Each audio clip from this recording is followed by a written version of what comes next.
ನಮಸ್ಕಾರ ಸ್ನೇಹಿತರೆ, ಈ ದಿನ ನಾವು 1784ರ ಪಿಟ್ಸ್ ಇಂಡಿಯಾ ಕಾಯ್ದೆಯ ಬಗ್ಗೆ ತಿಳಿದುಕೊಳ್ಳೋಣ.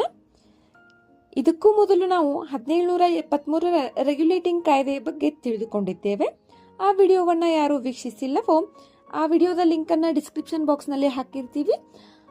ಆ ವಿಡಿಯೋವನ್ನು ವೀಕ್ಷಿಸಿ ಮಾಹಿತಿಯನ್ನು ಪಡೆದುಕೊಳ್ಳಿ. 1773ರ ರೆಗ್ಯುಲೇಟಿಂಗ್ ಕಾಯ್ದೆಯಲ್ಲಿರುವ ಲೋಪದೋಷಗಳನ್ನು ಸರಿಪಡಿಸಲು ಈ 1784ರ ಪಿಟ್ಸ್ ಇಂಡಿಯಾ ಕಾಯ್ದೆಯನ್ನು ಜಾರಿಗೆ ತರಲಾಯಿತು. ಆಗಿನ ಬ್ರಿಟಿಷ್ ಪ್ರಧಾನಮಂತ್ರಿ ವಿಲಿಯಂ ಪಿಟ್ ದಿ ಐಂಗರ್ ಇವರ ಹೆಸರನ್ನು ಈ ಕಾಯ್ದೆಗೆ ಇಡಲಾಗಿದೆ. ಈ ಕಾಯ್ದೆಯ ಪ್ರಮುಖ ಲಕ್ಷಣಗಳನ್ನು ತಿಳಿದುಕೊಳ್ಳೋಣ. ಮೊದಲನೆಯದಾಗಿ ದ್ವಿಪ್ರಭುತ್ವ ವ್ಯವಸ್ಥೆ.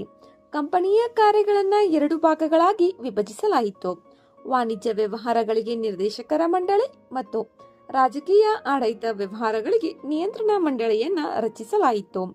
ಎರಡನೆಯದಾಗಿ, ಭಾರತದಲ್ಲಿ ಈಸ್ಟ್ ಇಂಡಿಯಾ ಕಂಪನಿಯ ಪ್ರದೇಶಗಳನ್ನು ಮೊದಲ ಬಾರಿಗೆ ಭಾರತದಲ್ಲಿನ ಬ್ರಿಟಿಷ್ ಆಸ್ತಿಗಳು ಎಂದು ಅಧಿಕೃತವಾಗಿ ಘೋಷಿಸಲಾಯಿತು. ಮೂರನೆಯದಾಗಿ, ಕಂಪನಿಯ ನಾಗರಿಕ, ಸೈನಿಕ ಮತ್ತು ಕಂದಾಯ ವ್ಯವಹಾರಗಳ ಮೇಲೆ ಬ್ರಿಟಿಷ್ ಸರ್ಕಾರಕ್ಕೆ ಪೂರ್ಣ ನಿಯಂತ್ರಣವನ್ನು ನೀಡಲಾಯಿತು. ನಾಲ್ಕನೆಯದಾಗಿ, ಗವರ್ನರ್ ಜನರಲ್ ಕೌನ್ಸಿಲ್ ಸದಸ್ಯರ ಸಂಖ್ಯೆಯನ್ನು 4ರಿಂದ 3ಕ್ಕೆ ಇಳಿಸಲಾಯಿತು. ಐದನೆಯದಾಗಿ, ಬಾಂಬೆ ಮತ್ತು ಮದ್ರಾಸ್ ಪ್ರಾಂತ್ಯಗಳನ್ನು ಬಂಗಾಳದ ಗವರ್ನರ್ ಜನರಲ್ ಅಧೀನಕ್ಕೆ ತಂದು ಆಡಳಿತವನ್ನು ಹೆಚ್ಚು ಕೇಂದ್ರೀಕೃತಗೊಳಿಸಲಾಯಿತು. ಒಟ್ಟಾರೆಯಾಗಿ ಹೇಳುವುದಾದರೆ, ಪಿಟ್ಸ್ ಇಂಡಿಯಾ ಕಾಯ್ದೆ 1784 ಭಾರತದಲ್ಲಿ ಬ್ರಿಟಿಷ್ ಸರ್ಕಾರದ ನೇರ ಹಸ್ತಕ್ಷೇಪಕ್ಕೆ ದೃಢವಾದ ಕಾನೂನು ಆಧಾರವನ್ನು ಒದಗಿಸಿತು.